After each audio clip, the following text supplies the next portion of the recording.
अभिवादन स्वीकार कीजिए ब्रजेश मिश्रा का और आप देखना शुरू कर चुके हैं द डिबेट। बहनों भाइयों, 5 राज्यों के चुनाव के परिणाम आ चुके हैं। भारतीय जनता पार्टी ने बंगाल जीतकर सबको, विपक्ष को स्तब्ध कर दिया है। तमिलनाडु में क्रांति हो गई है, असम में बीजेपी लौट आई है, तो केरल में राहुल गांधी की आंधी और पुडुचेरी में एक बार फिर से एनडीए की सरकार।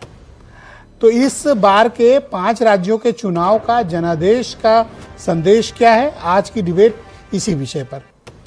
बहनों भाइयों, पॉलिटिकल पार्टीज और उनके नेता जब ये दावा करते हैं कि वो जनता की नब्ज को समझते हैं, जनता की पॉलिसीज को समझते हैं, तो दरअसल जनता को समझ नहीं रहे होते हैं। और जो नेता आसमान पे होते हैं, जनता उनको ज़मीन पर लाने में वक्त भी नहीं लेती है। इस बार के चुनाव का संदेश बहुत साफ है। जो जनादेश आया उसने बड़ी स्पष्टता के साथ कुछ चीज़ें बहुत साफ कर दी हैं। शुरुआत करूंगा मैं पश्चिम बंगाल से। 15 साल की सबसे ताकतवर हुकूमत तृणमूल कांग्रेस, ममता बनर्जी जैसी ताकतवर लीडर के सामने भारतीय जनता पार्टी का बंगाल का किला फतह करना, यह भारत की राजनीति की एक अभूतपूर्व घटना है। यह भारतीय जनता पार्टी के इतिहास की भी सबसे बड़ी जीत में से एक माना जाएगा।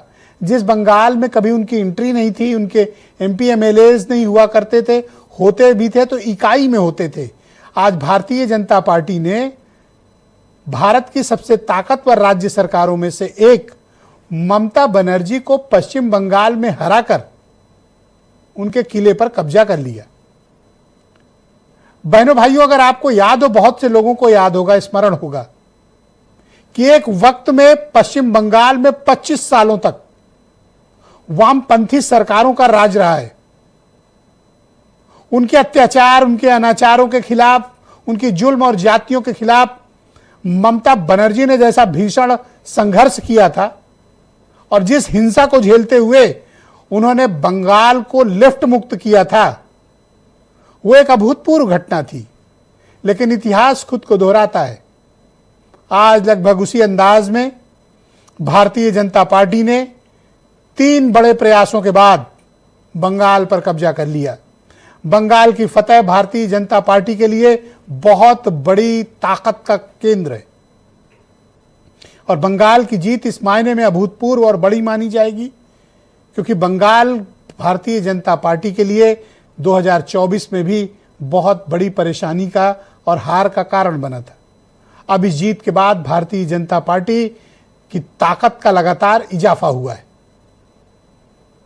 दिल्ली से शुरू करेंगे तो बंगाल तक सिर्फ भारतीय जनता पार्टी की हुकूमत मिलेगी। बीजेपी का सूरज उधर से उगता है, गुजरात की तरफ अस्त होता है। भारत में बीजेपी की ताकत और उनकी सत्ता का सूर्य उन्हीं के साथ उगता है और उन्हीं के साथ अस्त होता है। यह राजनीतिक ताकत बीजेपी ने खुद में इकट्ठा की है।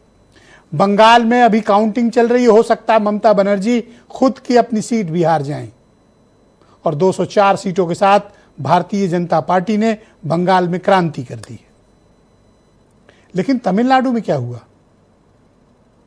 बहनों भाइयों, तमिलनाडु में एक खामोश क्रांति तमिलियन कम्युनिटी ने की है और यह अपने आप में आश्चर्यजनक है कि अभी बस चंद महीनों की पहले की बनी पार्टी, जिसको सिंबल भी अभी चंद महीने पहले मिला हो, उसको इतना अभूतपूर्व जनादेश मिलेगा, यह भारत में किसी ने कल्पना नहीं की थी।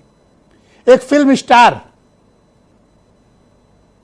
उसको इतना अभूतपूर्व जनादेश तमिलियन कम्युनिटी ने दिया कि आज पूरी देश दुनिया हैरान है। जो राजनीति का काखा काखा सीखने आए थे, अब वो राजनीति के मास्टर बन गए हैं। थेलापति द मास्टर। बहनों भाइयों, विजय की जीत भारत के राजनीति में एक नई तरह की शुरुआत की जीत के तौर पर देखा जाना चाहिए।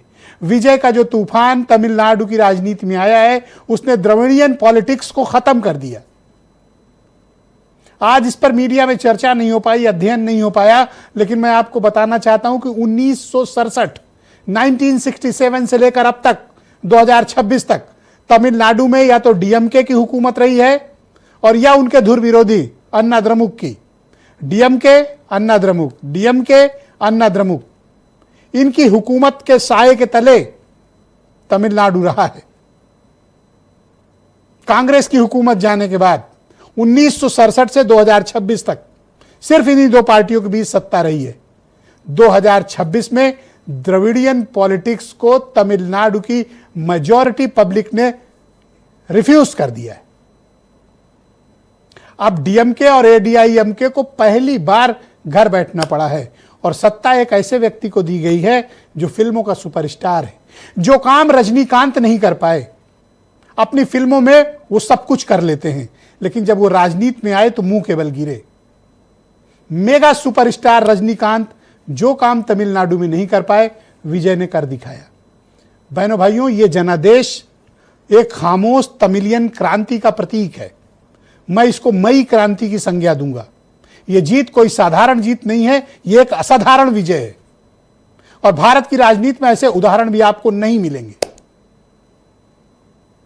तो विजय ने जो जीत हासिल की है वो तमिलनाडु की करोड़ों लोगों की आकांक्षाओं के प्रतीक हैं और अब राजनीति इसी तरह चलेगी। बहनों भाइयों, 3 मुख्यमंत्रियों को जनता ने सत्ता से बेदखल कर दिया। पश्चिम बंगाल ममता बनर्जी, केरल पिनराई विजयन और तमिलनाडु स्टालिन। इसमें तीनों मुख्यमंत्री हार गए, अपनी सीटें भी हार रहे हैं ये लोग। यह जनादेश इस बात का प्रतीक है कि भारत की जनता की आकांक्षाओं के साथ कोई खिलवाड़ नहीं चलेगा। आरोप प्रत्यारोप के बीच, चुनाव आयोग के कामकाज की शैली के बीच, केंद्रीय जांच एजेंसियों की संलिप्तता के बीच जब यह चुनाव हुआ तो विवाद भी हुए, लेकिन जनादेश स्पष्ट। असम लगातार बैक टू बैक तीसरी बार बीजेपी की सरकार। ये नॉर्थ ईस्ट में बीजेपी की ताकत का प्रतीक है कि बीजेपी मतलब नॉर्थ ईस्ट। तो केरल में क्या हुआ? बहनों भाइयों, केरल में राहुल गांधी की आंधी है। कहीं और कांग्रेस दिखती हो ना दिखती हो, केरल में जो कांग्रेस की ताकत है वो अभूतपूर्व है। वामपंथ का अंतिम किला केरल में ढह गया। वामपंथ भारत की राजनीति में अप्रासंगिक होने के दौर की तरफ बढ़ चुका है। इस देश की सत्ता से वामपंथ की आज आधिकारिक विदाई हो गई। केरल ने वामपंथ का शोक गीत लिख दिया है और वामपंथ इस देश में राजनीतिक खात्मे की तरफ बढ़ चुका है। और पुडुचेरी में एनडीए कमाल कर रहा है, वहां वापस ही सत्ता में हो रही है। तो ये संदेश जो है बहुत साफ है। जनता परिवर्तन और बदलाव या फिर परफॉर्मेंस चाहती है। आप कुछ बयान सुने, फिर आज की डिबेट। जब बिहार चुनाव के नतीजे आए थे तब मैंने इसी जगह से आप सबको कहा था, गंगा जी बिहार से आगे बहते हुए गंगा सागर तक जाती। बंगाल की जीत के साथ गंगोत्री से लेकर गंगा सागर तक कमल ही कमल खिला हुआ है। BJP, a Dhanavik party, extra more than 100 seats they looted and cheated. And this election commission is a BJP commission. It's a immoral victory, not moral victory. And Prime Minister and Home Minister, it is totally illegal. And we will ask for counter mandate.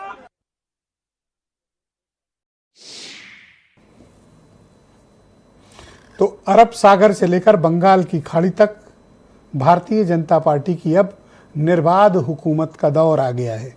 तो आज की इस चर्चा को आगे बढ़ाएंगे। Hero Vajpayee Bharatiya Janata party के प्रवक्ता हैं। अनुराग वर्मा मेरे साथ मौजूद हैं, बहुत ही जाने माने पत्रकार हैं, दिल्ली से हमें ज्वाइन कर रहे हैं। राम प्रकाश पांडे तृणमूल कांग्रेस के senior leader. Doctor Indukant Dixit मेरे साथ मौजूद हैं, साउथ की राजनीति के जाने माने एक्सपर्ट हैं। और अंशु अवस्थी कांग्रेस कमेटी के प्रवक्ता। तो आप सभी का स्वागत और धन्यवाद इस कार्यक्रम